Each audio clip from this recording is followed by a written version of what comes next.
Real quick note. Now I notice I got the shirt on. I've got yours and Kristen set to the side. I just haven't shipped them yet. I hope to get them shipped out this weekend to you. Okay, no rush.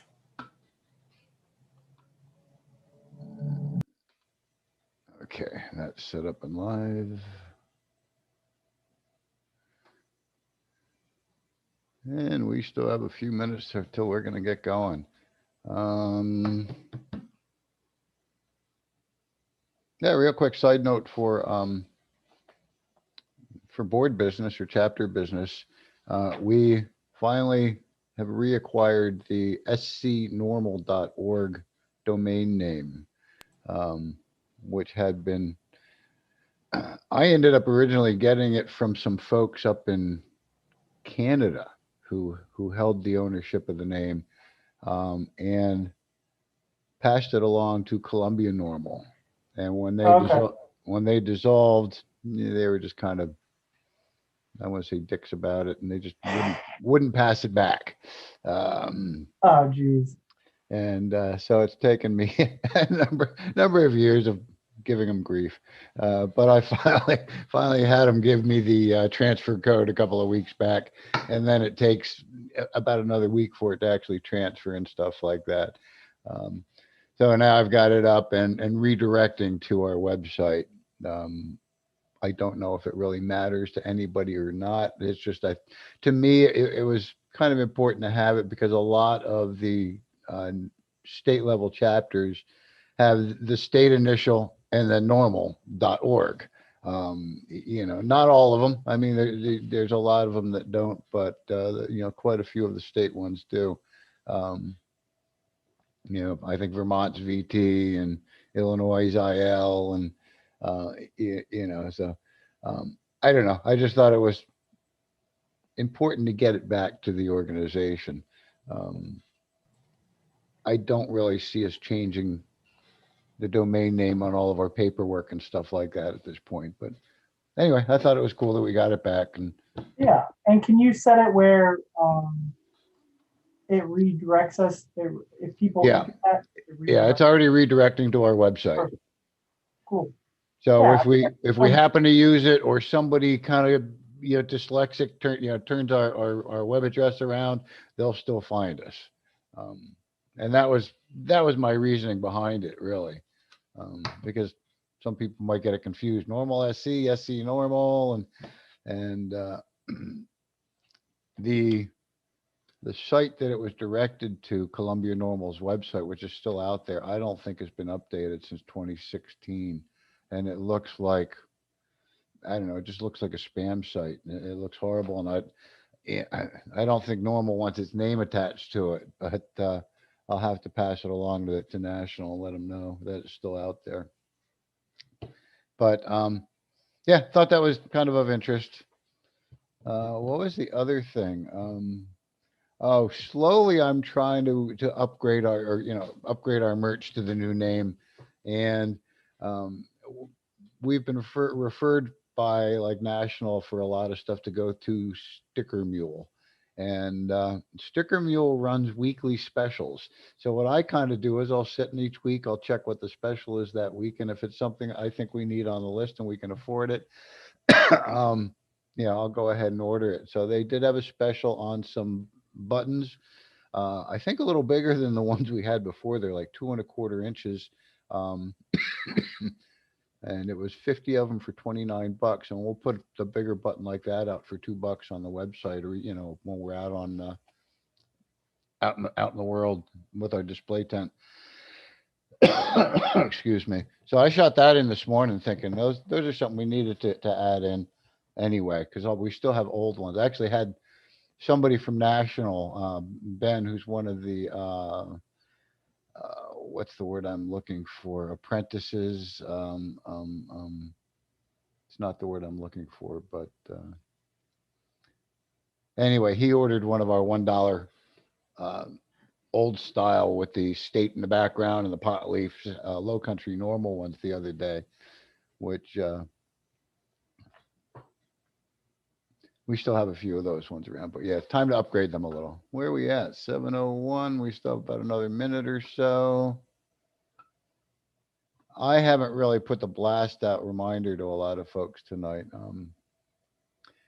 And I did get a note earlier from from Vaughn. She was going to participate with us. Starting to do a little CBD discussion, but she had something come up and cannot make it in tonight. So she'll be back with us next week. Okay.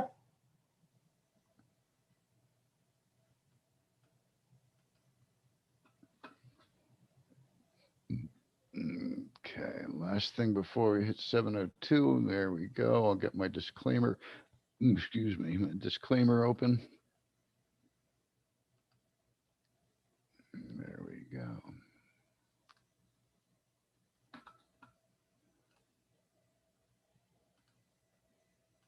I should probably do this real quick. Bear with me.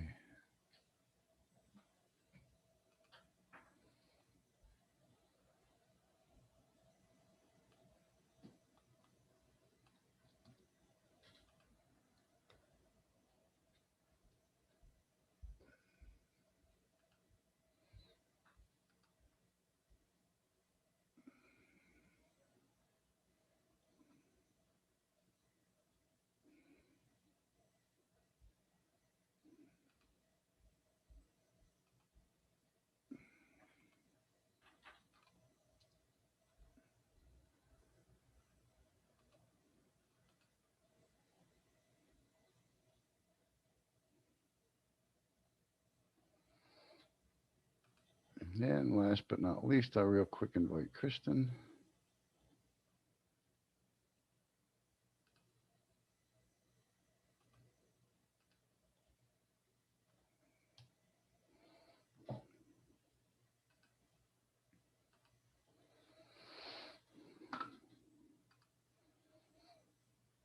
All right, I kind of drug that out long enough. It is now 7:03. Uh, I guess we will officially get our meeting going here.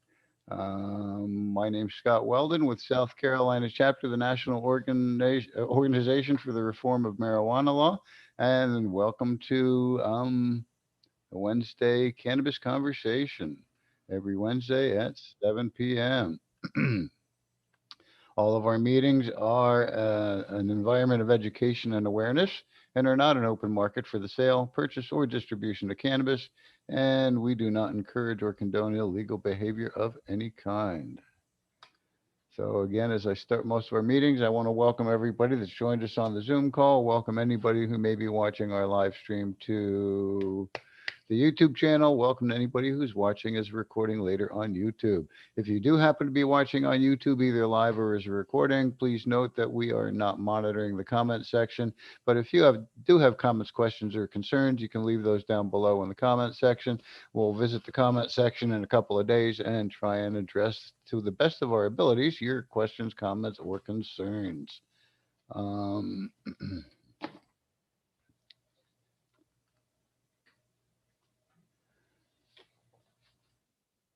This is going to be pretty much an impromptu kind of meeting, as many of them are.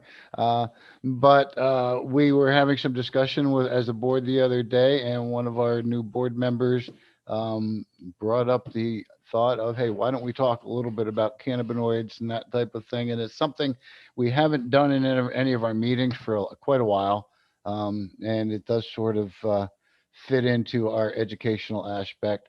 And also, it fits into the fact that I've been kind of not struggling a little bit sometimes to find more to talk about on Wednesdays, especially with the state legislature kind of quiet at the moment. Um, so that's where we're going with this for the next couple of weeks, I'm guessing. Um, because what we'll do tonight, we'll do a real quick, I don't want to say real quick, we will do an overview on what are cannabinoids, what's the cannabinoid system or cannabinoid system, and some basics, should I say, of CBD or of cannabinoids, should I say, CBD being one of the many of them. Um, I am going to start by dropping some links into the chat window for you. Let me start copying. This is really what I'm going to be covering tonight. and it really starts with it's considered an introduction into the endocannabinoid system. You will catch me often saying cannabinoid, endocannabinoid, or cannabinoid. I believe it can be pronounced either way. Just for somehow or another, it gets stuck in my head as cannabinoid. Um, I think that's kind of the way I learned it years back, but it's probably more accurately pronounced as cannabinoid. Um, so we will give you an opportunity to, if you can, open that on your computers. If you're watching on a computer, I don't know how it works on a mobile device with these links. Um, this is actually just a small section. Let me pull my book up here. The first few pages in the, let's see if I can get it in there. The emerging clinical applications for cannabis and cannabinoids, or cannabinoids. There he goes already. Um, which I will also be dropping a couple links for. This book is about 70 some 80 pages, I think, with actually the hardcover, the softcover version's 80 pages. I believe the PDF version's only 79, so I'm not sure why the difference. What I'm going to do first is I'll drop a link into the chat window on where, if you would like, you can get the paperback version, and that helps support South Carolina Normal because you'd be ordering it out of our online store. Um, some folks like a hard copy of it because they can make notes, they can highlight things. Me, I like to put little bookmarks in so I can go back. So you'll see sometimes my books with little slips of paper in the top of them. Uh, if you've got a mobile device or something like that and you want to read a PDF version, I have now dropped that into the chat window for you as well. Um, that's where was I? PDF version. Last but not least, an online version. If you don't want to open the PDF, but you'd rather scroll through and read it all through Normal's website, one more version of it. So $10 for the hard copy if you have the so desire to get the hard copy from us plus shipping. Um, and otherwise PDF version and or web version of the emerging clinical applications for cannabis and cannabinoids, a review of scientific literature. It says recent scientific literature.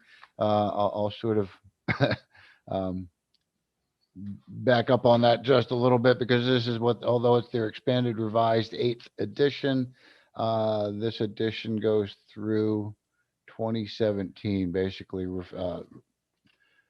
reviewing literature from 2000 to 2017. I know we've been discussing, or National has been discussing, updating it since we are now in 2021. So there's at least, through 2020 new research to add to it. Um, but in the meantime, still a lot of valuable information in there.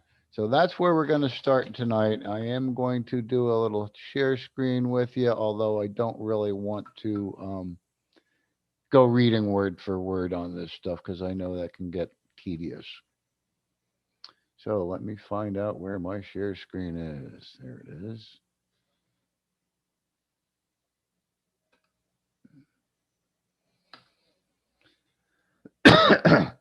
Okay, so this is basically just the first link that I shared with you. This is out on Normal's website. This is Introduction to the Endocannabinoid System. This was written by Dustin Sulak, a doctor of osteopathy, and you can find, I guess, their website, his website at healer.com. Like I say, I'm not going to read through this for you. You've got the links, so you're welcome to read for them. But for the most part, I'll get my little cheat sheet out here.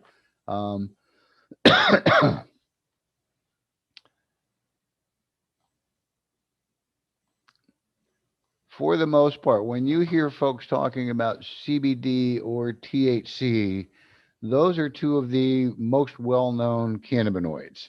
The cannabis plant has Last count I've heard, 110 to 120 plus different cannabinoids in there.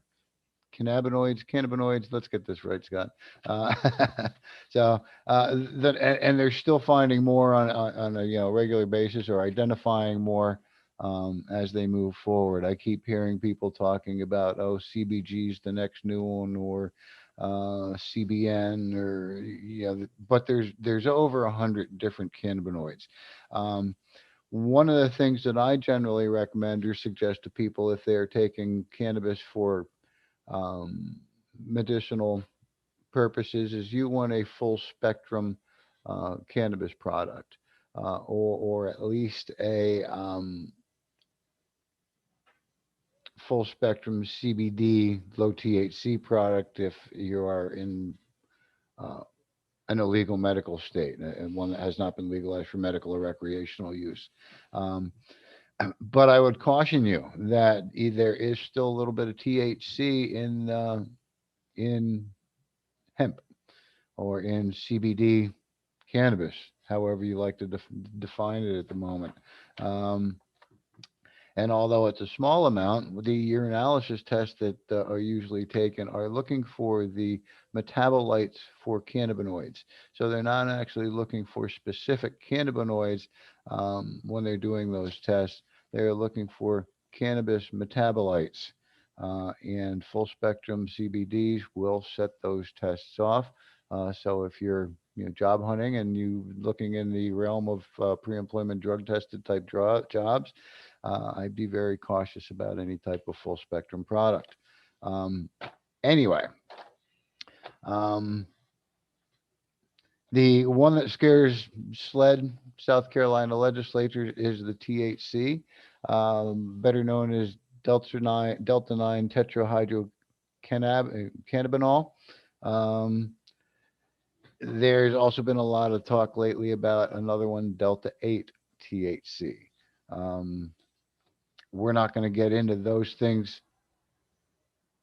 tonight. Um, and we may have lost a connection there. We're not going to get into the Delta 8, Delta 9 type discussion tonight, but that is something on our list for discussion in one of the upcoming weeks. There's been a lot of talk about the Delta 8.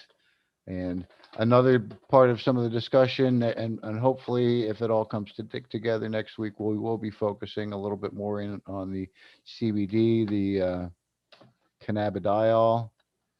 We'll have our um, board secretary in presenting on that, I believe. Um, but anyway, there are, like I say, over 120 different cannabinoids, and our bodies have what's called an endogenous endocannabinoid system, the ECS.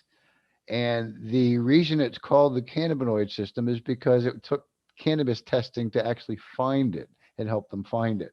And that again, we'll sort of discuss, I think, a little bit in that review, that intro that I was telling you about.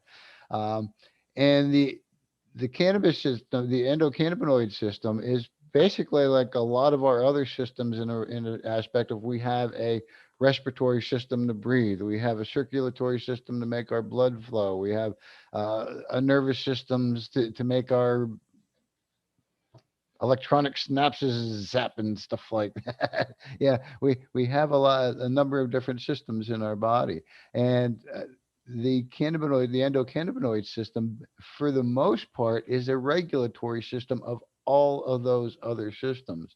Um, some of the things that helps regulate are discomfort, sleep, mood, mobility, digestion, cognition, immune function, inflammation. It's a neuroprotectant and cardiovascular function. Some experts believe that the functions of the endocannabinoid system, cannabinoid system, let's get it right here again, as is the regulation of homeostasis, a balance of all of our other systems. Um, there's when you start talking about the endocannabinoid system in our bodies, there are generally two receptors that they refer to quite a bit. CB1 receptor, The CB1 receptors are found predominantly in the brain and the nervous system, and the CB2 receptors. And the CB2 receptors are predominantly found in the organs and in the immune system. And different cannabinoids interact with these different receptors in different ways.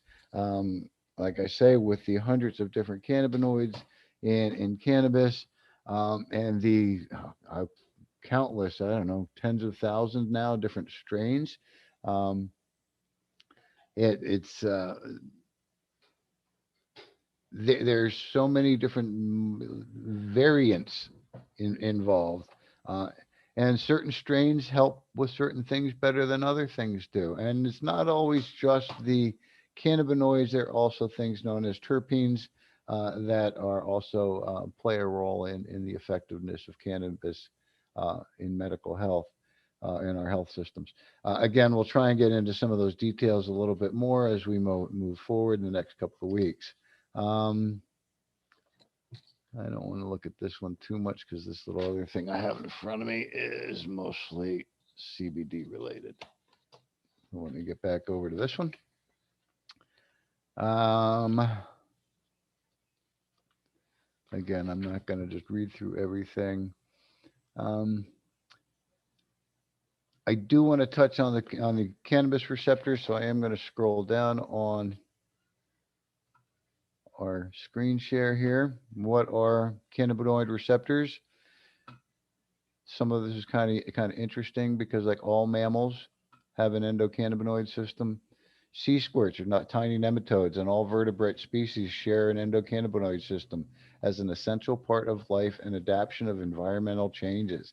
By comparing the genetics of cannabinoid receptors in different species, scientists estimate that the endocannabinoid system evolved in primitive animals over 600 million years ago. Um, while it may seem we know a lot about cannabinoids, the estimated 20,000 scientific articles have just begun to shed light on the subject.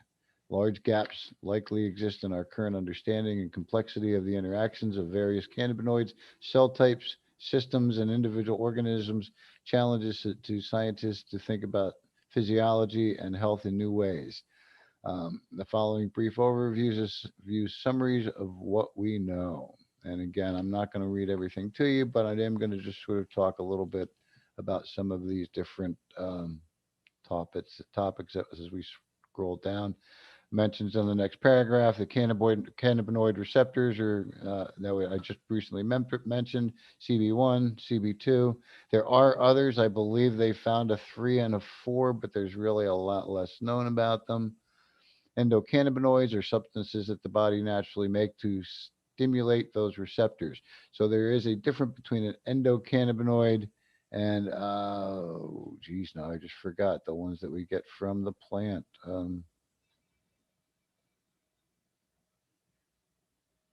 It'll come to me. Phytocannabinoids. There you go. Plant substances that stimulate cannabinoid receptors. So here's where we were talking about delta 9 cannabidiol, tetrahydrocannabinol, or THC as it's known, is the one that's known to be the psychoactive. Certainly the most famous of these substances. We also know about CBD and CBDN. They're gaining interest, but to researchers. Um, Interestingly, the cannabis plant uses THC and other cannabinoids to promote its own health and prevent disease. So, I mean, the plant takes care of itself quite a bit. A lot of the things with this plant is it makes it a lot easier, pretty easy to grow. You don't need a lot of chemicals, although my hope is that any that is grown for human consumption, they aren't spraying with chemical herbicides and pesticides in the field or wherever. Herbicides to keep other weeds down, pesticides to keep other critters and bugs. I don't mind organic methods, absolutely not. I do my own vegetable and gardening, vegetables, a little bit of fruit gardening. I'll use bacillus in the garden to spray for little wormy things if that's a natural occurring bacteria in the soil, harmless to humans. Um, Marigolds, what am I trying to think of? The marigolds are good. You crush up the floral flower petals, and that makes a another. insecticide type thing. Um, so there's a lot of other treatments that can be done, but you don't want, um, and that's why I'm so much for regulation, is because we want to have regulate how legalization leads to regulation. Regulation helps us control what is in our cannabis. Uh, we've been hearing lots of stories. This is a little sidetrack, but lots of stories about uh, people buying drugs that they think might be cocaine or something else, and it's tainted with fentanyl. We even hear police talking about marijuana tainted with fentanyl. I certainly hope not, because uh, that scares the shit out of me. Um, and that's where a safe, regulated market is something very important to the consumers here in South Carolina as well as everywhere in the nation. Um, is to know that the cannabis that they're getting is of good quality and what's in it. And that's actually something else we'll be sort of talking about as we move forward, is how to read a certificate of analysis. That's another thing that Vaughn Postema, who is our board secretary, is rather passionate about how to read certificates of analysis on cannabis. Um, so we'll be going over that at some point in the future as well. Um, so anyway, I'm not going to ramble on much more about that. I do want to hit that one last paragraph that's under the down here, because I see it talks about marinol. Laboratories can also produce cannabis and cannabinoids, synthetic THC, marketed as marinol or dronabinol. I've never really heard it called that one. Um, a THC analog. Now, mind you, whenever they tell me synthetic, that scares the crap out of me. You talk about synthetic marijuanas that I'm doing air quotes, and again with the share screen, I don't know if anybody can see me. But we hear about these, synthetic uh, marijuanas on TV killing people because they're not really marijuana. They're some synthetic sprayed onto a little herbal mixture, and who the hell knows what they are? And I hate the fact that they relate it to marijuana because it's just damaging to the already damaged image of cannabis. So anyway, but both the FDA approved drugs are FDA approved drugs. So marijuana has been, in a way, approved by the FDA. The next little section down, and it's the last one that we're really going to talk about tonight: cannabis and the endocannabinoid system and good health. As I mentioned, it is a balancer of our other systems, helps to bring those systems into a homeostasis, into a balance. Um, and again, a lot of research is being done with it as well, from embryonic implantation in the wall of mothers' uteruses to nurses. What are we using it for? Oh man, to respond to nursing and growth, to responding to injuries. Oh, when they talk about in the mother in utero, what is interesting is cannabinoids are produced in mother's milk. So one of the first things that our children are getting when they're being breastfed by their mothers is cannabinoids, um, because our body produces them. Our body's not producing any THC, but it does produce cannabinoids, and is produced in mother's milk, and so it's beneficial for our children. Absolutely. Um,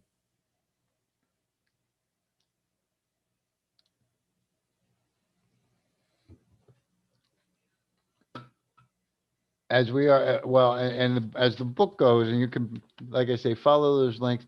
This book goes into a lot of different ailments that cannabis can help with. So for me, just reading these last couple of paragraphs probably won't really tell as much as probably my next little bit of rambling. And I believe, and I may be very wrong. I'm not a doctor. I'm not a scientist, but I believe that a lot of the diseases and illnesses that we suffer, that have been found over the past 80 years plus, many of them are cannabinoid deficiency related. You have to remember that cannabis used to grow wild. The seed used to be in bird seed, and probably as well, I wouldn't doubt, in chicken seed. I remember as a boy in the 60s, before the Nixon administration, you could see hemp seeds, pot seeds, whatever you would like to call them, in bird seed. You'd put that in your bird feeders. The birds would eat it. They'd fly around. They'd poop out seeds. This stuff would grow everywhere. And next thing you know, there was the eradication investments by our law enforcement going out and burning fields and getting helicopters to fly around and pull it out of the ground and start big bonfires. And now it wasn't anywhere for our chickens to have or our pigs to eat in their feed or cows and things like that. And um, it got out of our diet. Our cannabinoid system got starved because our government said you can't have this plant anymore. Um, so that's a lot is my belief. I don't have evidence per se to state that, but when you start looking at all of the different illnesses that cannabis seems to help, when looking through this book, I'm going to go ahead and stop the share here. Um, it ranges from PTSD, epilepsy, Alzheimer's, Parkinson's, fibromyalgia, hepatitis C, HIV, hypertension, sleep apnea, and it goes on and on. That's a lot of different ailments, and that's just what they have in this particular book. And I'm certain that the past 3 years or so of research that isn't in the book, they probably found quite a few other applications in that time. Uh,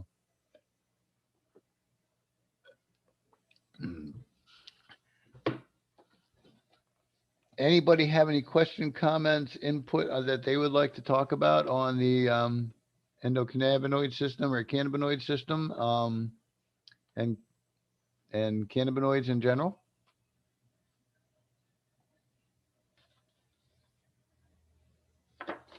Nope. I see a message popped in the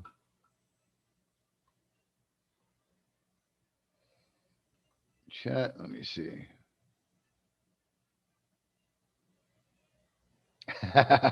Yes, yes, it grew like a weed. That's actually why it was called weed, because it grew like a weed. It grew everywhere. Um, Yeah, it is to me. It's sort of interesting because I don't hear of many people mention it or think about it, and I don't even know why. As a young boy, I realized that there were still these seeds in the bird seed, because it couldn't have been much after 1970, 71, where that was no longer in there. I mean, whatever is left on the shelf, they probably allowed them to sell. So maybe as a 10 or 12-year old, I may have heard about it on the news and all this stuff about hippies and the anti Vietnam War, and geez, it wasn't long after Woodstock, and so I probably had heard something about it, and I don't know. Well, 12, 13, about 13 years old, I was learning about it firsthand. Um, but I can't imagine that there was much in the way of seeds left in the bird seed by that point. But yes, birds would eat it, fly around, poop it out, and grows everywhere. Um, well, and you think about a lot of it too. Even you go back uh, to the beginning of our century, but to when they first made it illegal, a lot more of the food that people eat was harvested from their own farms or their own property, or they went and they hunted or fished. I don't know how much cannabis is going to get into fish, but didn't think about that. Uh, so again, the deer or the stuff that they're hunting could have been out nibbling on this stuff out in the woods, and again, they get cannabinoids into them. You eat it, it gets into you, and it's been pretty much removed from our diet for the past 80 years. It's really been interesting to me over the past, I want to say, 5 years here in South Carolina. Right before I moved to South Carolina, hemp CBD was made legal in South Carolina. Um, and it started kind of, flourishing, becoming rather popular. And a lot of people that would talk about the relief that they would get from it, from their different types of ailments, whether it's from things as an anti-inflammatory. I know that some of the folks that were fighting for the legalization had children with seizure disorders, and Some of them were really helped by the hemp, the CBD, without the THC. Although some of them still need the medical marijuana, which has a little bit more THC in it. Um, so yeah, there's been a lot of benefits from it here in the state, um, and I just found it sort of interesting how many people were finding relief and posting about their benefits. And as I've talked about in some of our conversation before, how many people actually packed up and left South Carolina because hemp is nice and all, but they wanted to go for medical marijuana because it treated their ailments better, and so they've moved out of our state. Um, and it's also something we'll talk about probably in the next couple of weeks, um, with South Carolina and their position on smokable hemp, and basically their position as far as SLED and our Attorney General, that it is not legal for sale and possession here in South Carolina. Um, and Oh, I had an interesting conversation on that with somebody not too long ago, which again was with um, the state's agriculture department, and trying to get clarification on it from them. And they're like, well, there's no real law, but yeah, you're kind of put yourself at risk if you have that product in your store. So even our state regulators, the agriculture department is like throws their hand up. Yeah, cops are going to do what the cops are going to do. Anyway, that has nothing to do with cannabinoids at the moment, except for access to them. Um, if anybody needs any of those links again, let me know. Otherwise, what I'm going to ask you to do is kind of save those links because we'll be referring back to the book a number of times over the next couple of weeks as we kind of talk about some of this stuff and some of the benefits. I'm not really going to, I don't think, be going into each of the illnesses per se. That's not my specialty. We'll probably be referring more to some other documentation and giving a little bit more explanation of first probably the top. I don't know. I'm probably going to say the top 10 or so cannabinoids, um, and then we'll probably go into terpenes after that for a little bit.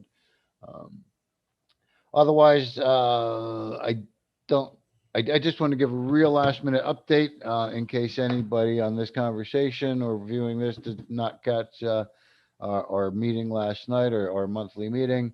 But the MORE Act was reintroduced in the House at the federal level about 2 weeks ago. And the Senate version, which again does not have a name yet, is expected any time now. I say that a little apprehensively because I've been saying it for about 2 weeks, that it's coming anytime. Um, I'm hoping sooner than later. Um, Nothing going on at state level. So keep your ears and eyes open as we keep you posted on what's going on federal level over the next week or two or three until we finally hear what's going on with the Senate version of that. Um, Otherwise, that's it for the tonight. I will be back with you again next week, and hopefully, we will have on here to talk with us a little bit more about the cannabinoids.